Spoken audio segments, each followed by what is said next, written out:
Hello बच्चों, welcome to डुइंजा academy.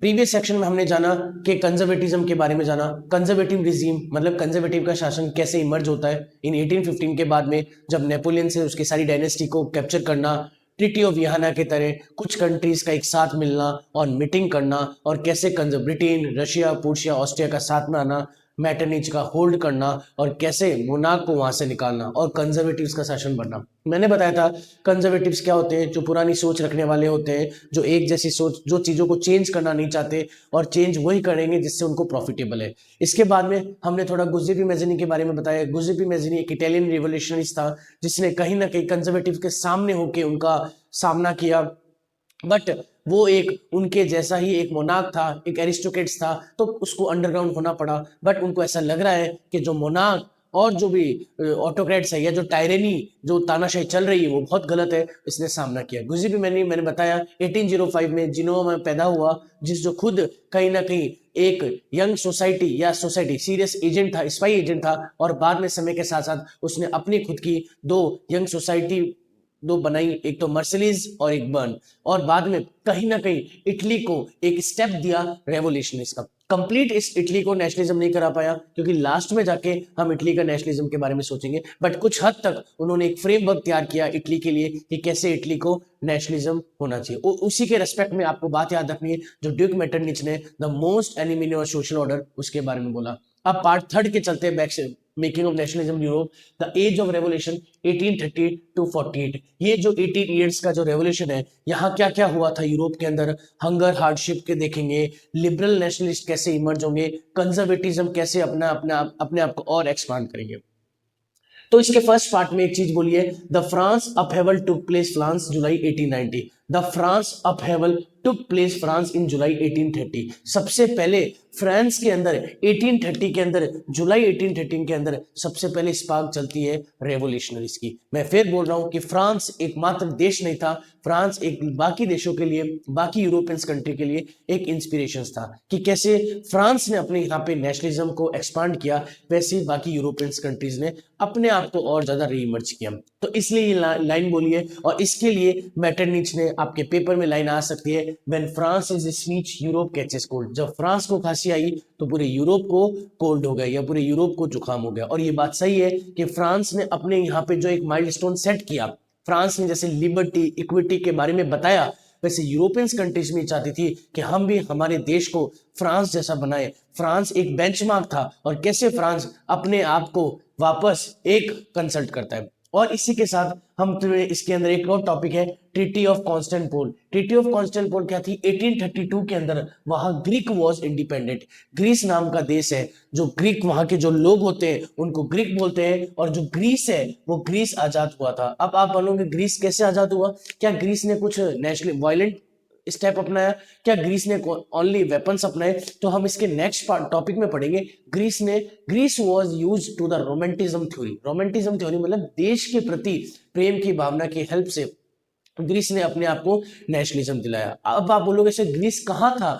Greece Ottoman empire के अंडर में था। ऑटोमन एम्पायर क्या था? ऑटोमन एम्पायर एक तरह का टर्की का मुस्लिम एम्पायर था, जिसने बहुत से ऐसे देश जो बहुत छोटे छोटे देश हैं उनको अपने अंडर में डोमिनेंसी बना के रखी थी। और कहीं ना कहीं उसके बाद में समय के साथ जैसे जैसे ऑटोमन एम्पायर डाउन होता रहा, रोमन एम्पायर इमर्ज होता रहा, और वैसे ही ग्रीस की जो ऑटोमन एम्पायर का कंट्रोल था वो लूज होता रहा। इसमें एक और व्यक्ति का नाम याद रखना, लॉर्ड बायरन। लॉर्ड बायरन वो व्यक्ति था जो क्या था, जिसने ग्रीस को आजाद करने के लिए बहुत ज्यादा फंडिंग उठाई, पैसा लगाया, और ग्रीस को एक ट्रीटी के साथ, ट्रीटी ऑफ कॉन्स्टेंटपोल 1832 में आजाद करवाया विद द रोमांटिज्म कॉन्सेप्ट। अब हम नेक्स्ट टॉपिक में हम पढ़ेंगे what do you understand by the romanticism theory. Romanticism का मतलब होता है प्रेम की भावना, कि इंडियन नेशनल रोमांटिज्म का मतलब होता है प्रेम की भावना। कैसे प्रेम की भावना? देश के प्रति प्रेम की भावना, देश के प्रति प्रेम की भावना। रोमांटिज्म थ्योरी के बारे में जानेंगे। तो अब यहाँ पे देश के प्रति प्रेम की भावना कैसे स्प्रेड करोगे आप लोगों के बीच में? कुछ ना कुछ आप वेपन्स तो होंगे। कौन से वेपन्स होंगे? आप क्या कौन से हथियार थोड़ी यूज होंगे? तो देश के प्रति रोमांटिज्म किससे होगा?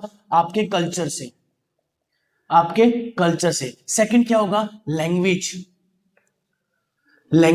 थर्ड क्या होगा? Folk song. Folk song. Fourth क्या होगा? Folk tales, folk tales. Fifth क्या होगा? Fairy tales, fairy tales. तो ये सारे फीचर्स, इन सारे फीचर्स का यूज लेते हुए कैसे एक रोमांटिज्म थ्योरी स्प्रेड होती है with the help of the national sentiments. आप कौन कौन से बेसिक फैक्टर्स रोकूंगा? Let's start to next topic, romanticism theory.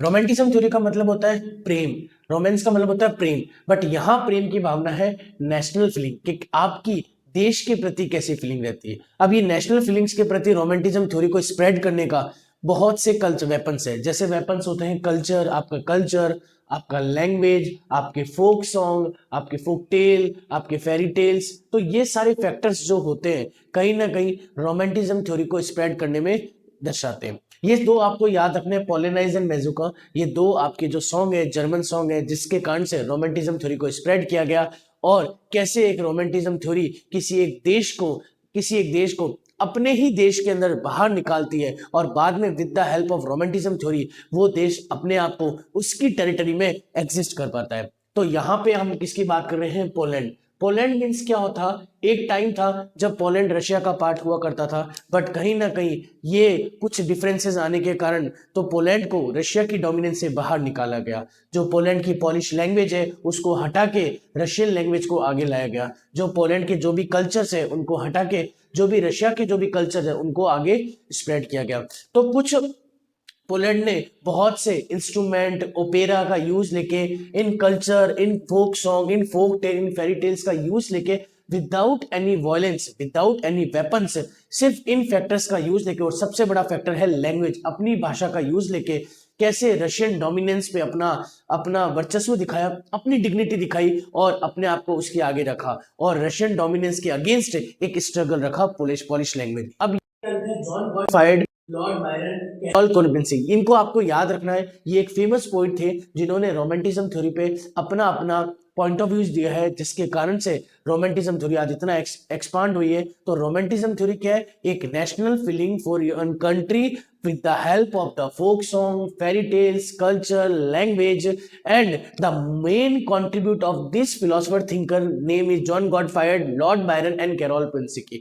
And Poland was a great example of the Romanticism theory. Then how to exist in the Russian territory when was the exile from the Russian dominance। एक समय था जब Poland को Russia अपने part भी नहीं समझता था, but with the help of romanticism theory इसने कैसे इस रशियन टेरिटरी में अपने आप को एग्जिस्ट कराया, और कैसे अपना रशिया के पार्ट बनाया, और कैसे पोलैंड ने अपना पूरी डिग्निटी और अपनी सेल्फ रेस्पेक्ट रशिया की टेरिटरी में दिखाया। इन लोगों का नाम याद रखना, जॉन गॉडफ्रायड, लॉर्ड बायरन, कैरोल। ये बहुत इंपॉर्टेंट रोमांटिकल थिंकर्स है जिन्होंने देश के प्रति प्रेम की भावना को जगाया है। और पोलेनाइज एंड मेजुका, ये दो जर्मन एक सॉन्ग है जिसके कारण से रोमांटिज्म थ्योरी स्प्रेड किया। हम नेक्स्ट पार्ट में एक इसके इंपॉर्टेंट फैक्ट्स में चलेंगे, वो है unification of Germany. Next topic 1848, the revolution of the liberals. अब ये एक ऐसा टाइम था जब हमने अभी रोमांटिज्म थ्योरी के बारे में पढ़ा, जहां कैसे पोलैंड अपना एक कल्चर, पोइट या लैंग्वेजेस के बेस पे अपने आप को रशियन डोमिनेंस में अगेंस्ट करवाता है। अब यहाँ पे था revolution of the liberals. Liberals मैंने ओपन सोच रखने वाले, रेवोल्यूशन मींस क्रांतिकारी। अब ये लिबरल नेशनलिस्ट कैसे एक इन जो बड़े बड़े मोनार्क्स हैं और ये जो एरिस्टोक्रेट्स हैं इनके अगेंस्ट एक अपनी बात रखेंगे। सो द जर्मन रीजन के अंदर लार्ज नंबर, जर्मन एरिया में एक बहुत बड़े नंबर में पॉलिटिकल एसोसिएशंस बनती हैं, जहां पे कुछ मेंबर मिडिल क्लास होते हैं, कुछ बिजनेसमैन है एक्सेट्रा, जो कहां जाते हैं? फ्रैंकफर्ट पार्लियामेंट 18 मई 1848 में, सेंट पॉल के पास में फ्रैंकफर्ट पार्लियामेंट 18 मई 1848 में जाते हैं। और जब वो वहां जाते हैं तो वहां पे ओनली इनकी डिमांड थी कि कैसे भी कैसे जर्मनी के अंदर constitution was framed, constitution framed आना चाहिए, जिससे इन डिक्टेटरशिप और मोनार्क्स की जो लिमिटेशंस है, जो पावर है, उन पे लिमिटेशंस लगनी चाहिए। तो जब जा रहे होते हैं तो अपर बिजनेस क्लास या अपर मिडिल क्लास लोग ज्यादा जाते हैं, वो अपने साथ में कुछ रिप्रेजेंटेटिव्स की कंप्लेंट्स लेके जाते हैं कि इन जो भी मोनार्क है, जो भी डिक्टेटरशिप है, उनकी पावर पे लिमिटेशंस लगनी चाहिए। बट यहाँ पे कहीं ना कहीं ब्यूरोक्रेट्स, कहीं ना कहीं केसर जो राजा है यहाँ का, जो किंग है, वो कहीं ना कहीं इनकी कंप्लेंट्स को डिनाई कर देता है बट ये लोग 832 जो भी रिप्रेजेंटेटिव होते हैं ये इस फ्रैंकफर्ट पार्लियामेंट के बाहर बैठ जाते हैं। और ये जाते क्यों? देखो यहाँ के साथ यूरोप में बहुत ज्यादा पावर, बहुत ज्यादा हंगर हार्डशिप आ गई थी। मतलब यूरोप के अंदर अनएम्प्लॉयमेंट रेट बढ़ गया था, यूरोप के अंदर स्टारवेशन की कमी आ गई थी, यूरोप के अंदर price was shoot up, price बहुत बढ़ गई थी गेहूं की, वीट की, और इन सब से प्रॉब्लम होके यहाँ की जनता ने सोचा कि हमें कॉन्स्टिट्यूशन असेंबली में जाके इन मोनार्क्स की पावर पे, हमें क्या करना पड़ेगा, लिमिटेशंस लगानी पड़ेगी। इस लिमिटेशंस के साथ उन्होंने एक डिमांड रखी कि ड्राफ्टिंग प्रोड्यूस करनी चाहिए कॉन्स्टिट्यूशन की, कि हमें जर्मनी के अंदर जल्द से जल्द संविधान लाना चाहिए, और जिससे जर्मनी के अंदर कुछ भी जो मेन लोग हैं, जो बड़े पावर डोमिनेंसी है, उनकी पावर को बंदिश लगानी पड़ेगी, उनकी पावर पे बंदिश लगानी पड़ेगी। से ऐसे ही थोड़ा बहुत इनको लास्ट में जाके किंग ने कहा हाँ मैं इनकी बात मानता हूं, और एक कॉन्स्टिट्यूशन असेंबली के अंदर कोई मैन सब नीचे है। और विमेंस का अगर यहाँ पे बात किया जाए, क्या सर विमेंस का कॉन्स्टिट्यूशन के अंदर रोल था, क्या विमेंस ने अपना कंट्रीब्यूशन किया? तो it is a question, is a very controversial. हम इसमें क्लियर नहीं बता सकते कि विमेंस का रोल था या नहीं था, बट जो भी वो फ्रैंकफर्ट की जो कॉन्स्टिट्यूशन असेंबली थी, वहां पे विमेंस ओनली विजिटिंग गैलरी में थी, ओनली देख रही थी कि कैसे वोटिंग्स प्रोसीड हो रहे हैं, और मैन को राइट्स तो थे। जनरली इस चीज में ये था कि कैसे लिबरल यूरोप के अंदर इतने क्योस्क से परेशान होके फ्रैंकफर्ट पार्लियामेंट के पास में कॉन्स्टिट्यूशन असेंबली की डिमांड रखते हैं, और कैसे जर्मन रीजन आगे यूनिफाइड होगा। अब इसके नेक्स्ट टॉपिक पे चलते हैं, जो है यूनिफिकेशन जर्मनी, जो आपके बोर्ड्स के आने वाले बोर्ड्स में जो इंपॉर्टेंट टॉपिक्स, जर्मनी का यूनिफिकेशन, इटली का unification and the strange case of Britain, ये 3 टॉपिक्स आपके बोर्ड में एक लॉन्ग टाइप में और एक डिटेल फॉर्म में आता है। तो फर्स्ट मैं स्टार्टेड कर रहा हूं यूनिफिकेशन ऑफ जर्मनी।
तो नेक्स्ट चलते हम यूनिफिकेशन ऑफ जर्मनी। जो मैं आपको ये 3 पॉइंट्स जो मैंने आपको लिखे A B C, आपको ये पॉइंट जानना है जर्मनी का यूनिफिकेशन कैसे हुआ।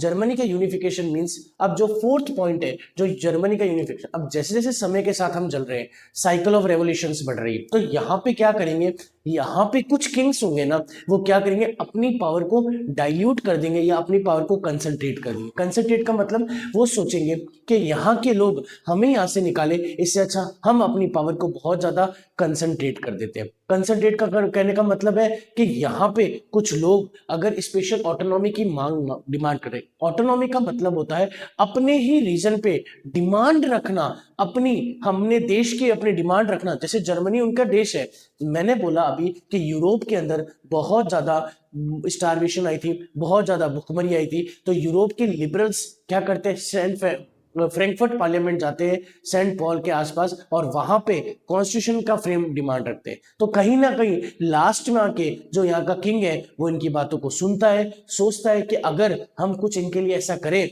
जिससे इनको लगे कि कि ये हम इनके लिए कर रहे हैं ऐसा, जिससे क्या होगा, ये हम राजाओं को वहां बैठने देंगे और उनको वहां से निकालेंगे नहीं। तो इस तरह से जर्मनी का यूनिफिकेशन भी इसी टाइप से हुआ। वहां पे राजाओं ने सोचा हम अपनी पावर को थोड़ा बहुत कंसंट्रेट कर देते हैं। कंसंट्रेट का मतलब है अपनी पावर को थोड़ा बहुत खुद ही इनको दे देते हैं, जिससे क्या होगा कि यहाँ पे जो वहां के लोग होंगे वो सोचेंगे कि हम इनको निकालें, इससे अच्छा क्या करें, हम इनको थोड़ी बहुत ऑटोनॉमी दे देते हैं। तो यहाँ पे यहाँ का जो राजा है वो क्या करता है, एक चीफ मिनिस्टर को अपॉइंट करता है, और वो चीफ मिनिस्टर कौन था, ऑटोमन बिस्मार्क। तो आपको ये नाम जरूर याद रखना है, ऑटोमन बिस्मार्क, जिसको बहुत इंपॉर्टेंट क्रेडिट दिया जाता है जर्मनी का यूनिफिकेशन। तो इस ऑटोमन बिस्मार्क को जब अपने पास अंडर बुलाता है, और बाद में कहीं ना कहीं ये ऑटोमन बिस्मार्क इन तीन कंट्री से, फ्रांस, ऑस्ट्रिया, रशिया से लड़ता है, और सब्सिक्वेंट वॉर होती है, और उस वॉर में कहीं ना कहीं जर्मनी को एक जीत दिलाता है। और इसका पूरा का पूरा क्रेडिट कौन लेता है, केसर विलियम सेकंड। केसर विलियम सेकंड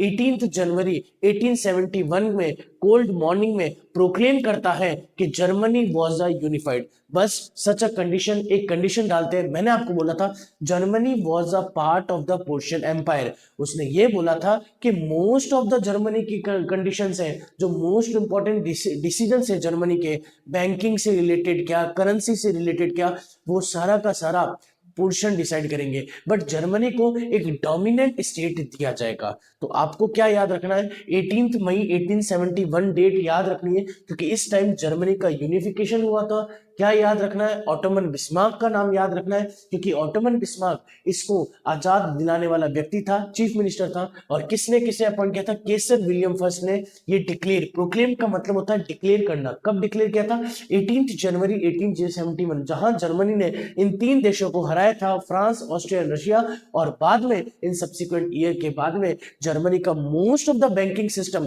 किसके द्वारा कंट्रोल होगा, पोर्शिया। तो जब भी जर्मनी का यूनिफिकेशन आता है तो आपको स्टार्ट करना है फ्रैंकफर्ट पार्लियामेंट के, कि फ्रैंकफर्ट पार्लियामेंट में कुछ लिबरल्स यूरोप की कंडीशन से परेशान होते हुए वहां पे कॉन्स्टिट्यूशन असेंबली की डिमांड रखी। और जब एक बार कॉन्स्टिट्यूशन असेंबली की डिमांड उन्होंने डिनाई कर दी, तब यूरोप के किंग्स को ऐसा लगा कि कहीं ना कहीं हम अपनी पावर खोते जाएंगे, हम अपनी डोमिनेंसी छोड़ते जाएंगे। इससे अच्छा क्या होगा, ये यहाँ के लोग हमें यहाँ से निकाले, हम खुद क्या करें, अपनी इनकी पावर को थोड़ा बहुत डाइल्यूट कर दे, कंसंट्रेट कर दे। उसके बाद में केसर विलियम फर्स्ट ने एक व्यक्ति को अपॉइंट किया, एक तरह का वो था ऑटोमन बिस्मार्क, जिसको अपॉइंट किया गया, जिसने कहीं ना कहीं जर्मनी को आजाद करवाया, जर्मनी को लड़ा, 3 वॉर लड़ी, ऑस्ट्रिया, फ्रांस एंड रशिया से, और कुछ सब्सिक्वेंटली ईयर्स में जर्मनी को यूनिफाइड करा दिया। देन 18 जनवरी 1871 मॉर्निंग में Kaiser William First was proclaimed Germany was a unified, but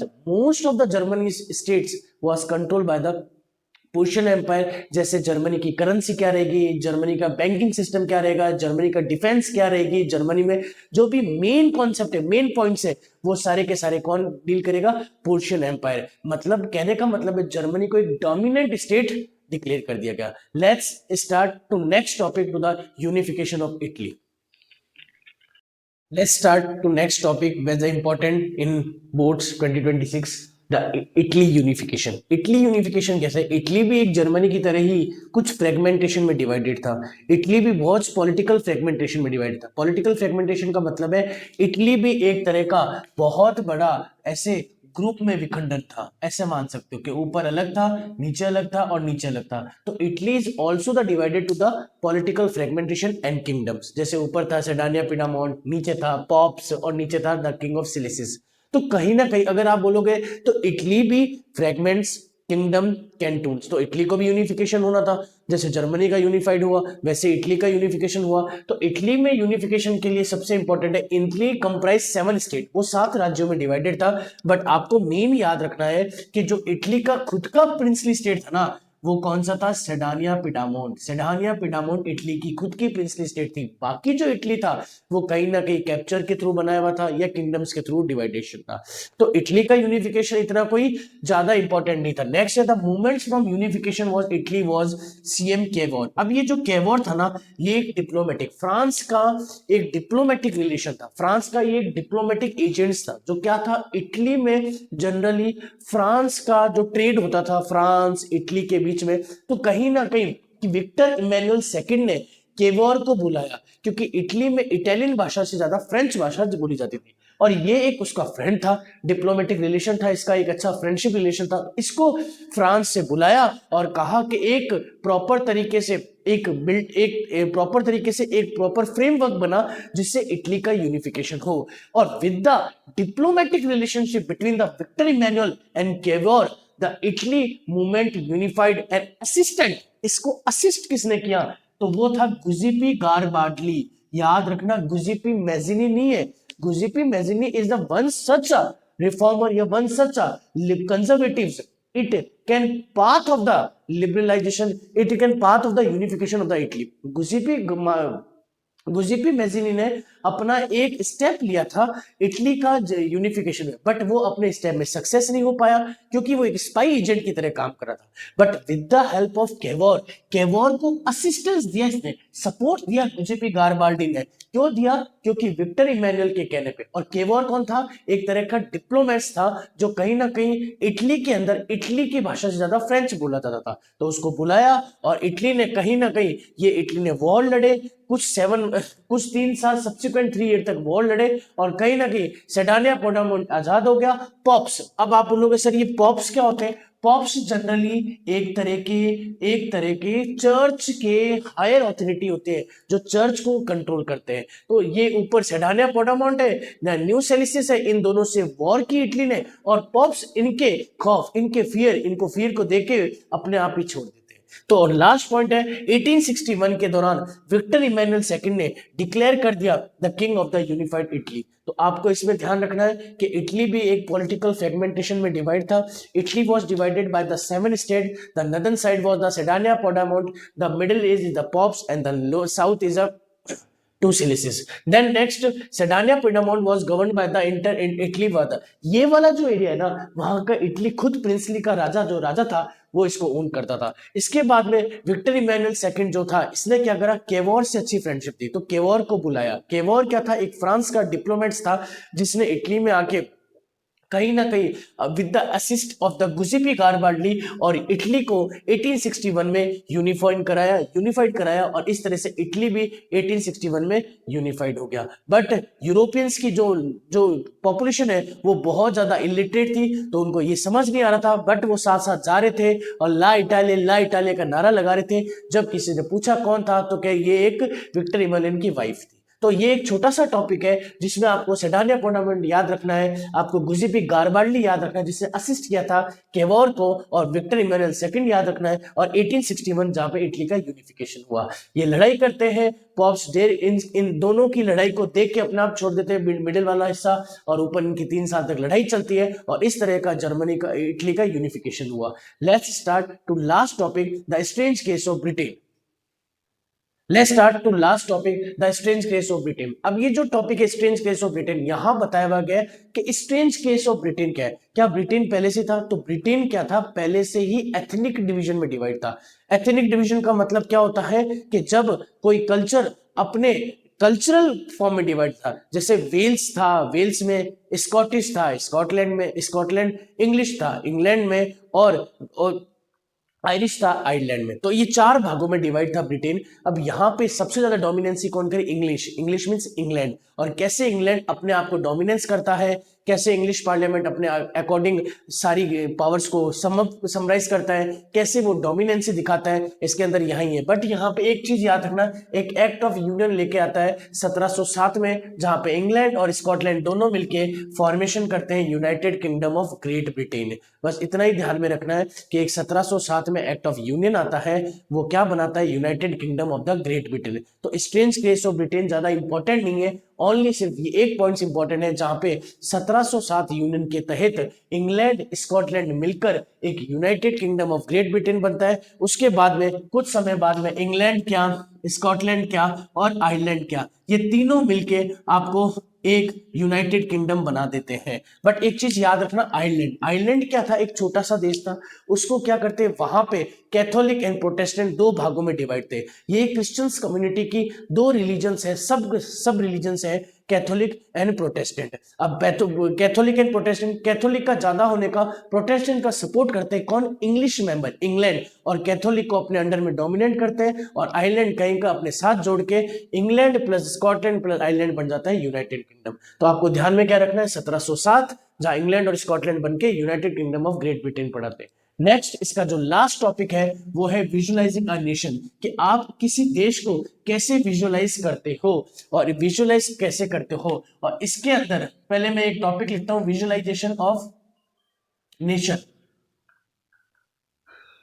visualisation of nation, और यहां पे एक वर्ड आता है एलिगेरी। एलिगेरी क्या होता है जनरली? देखो आज आप भारत माता देखते हो, भारत माता है, माता क्यों है, पिता क्यों नहीं है? क्योंकि भारत माता का मतलब होता है मदरहुड की भावना, जो पर्सोनिफाइड फिगर, पर्सोनिफाइड मतलब देश के प्रति प्रेम की भावना निकालना, तो वही होता है एलिगेरी। एलिगेरी एक कॉन्टेक्स्ट, एक the concrete figure to symbolise of the liberty, fraternity, equality in respect of caste and creed. एक ऐसा कंक्रीट फिगर जो कहीं ना कहीं किसी देश के प्रति लिबर्टी की भावना दिखाना, इक्वलिटी की भावना दिखाना, फ्रेटर्निटी की भावना, इस रेस्पेक्ट कास्ट एंड क्रीड, वो कोई भी जाति का हो, वो कोई भी मजहब का हो, उससे उसको आप बोलते हो एलिगेरी। जैसे इसमें जर्मनी का है मेराइना, और इंडिया की है भारत माता, और फ्रांस की है तो ये जर्मेनिया है, जर्मनी की है जर्मेनिया, फ्रांस की है मेराइना, और इंडिया की है भारत माता। तो इसी को बोलते हैं विजुअलाइजिंग अ नेशन। आप एक देश को कैसे विजुअलाइज करते हो, तो इसमें एक टॉपिक आता है, डेफिनेशन दे रखी है आपकी बुक में न्यू वर्ड्स में, एलिगेरी एक कॉन्टेक्स्ट, एक concrete symbolic figure to produce to equality and fraternity, to justify your feeling of equality and fraternity irrespective caste and creed. This figure we show in the allegory, simple सा। तो visualise last topic इसका इस chapter का, और ये nationalism Europe खत्म होता है, और वो लास्ट टॉपिक है इंपीरियलिज्म एंड नेशनलिज्म। एक होता है इंपीरियलिज्म, एक होता है नेशनलिज्म, ये बात आपको ध्यान में होनी चाहिए। इंपीरियलिज्म एंड नेशनलिज्म का मतलब क्या होना चाहिए? सबसे पहले इंपीरियलिज्म, imperialism and nationalism।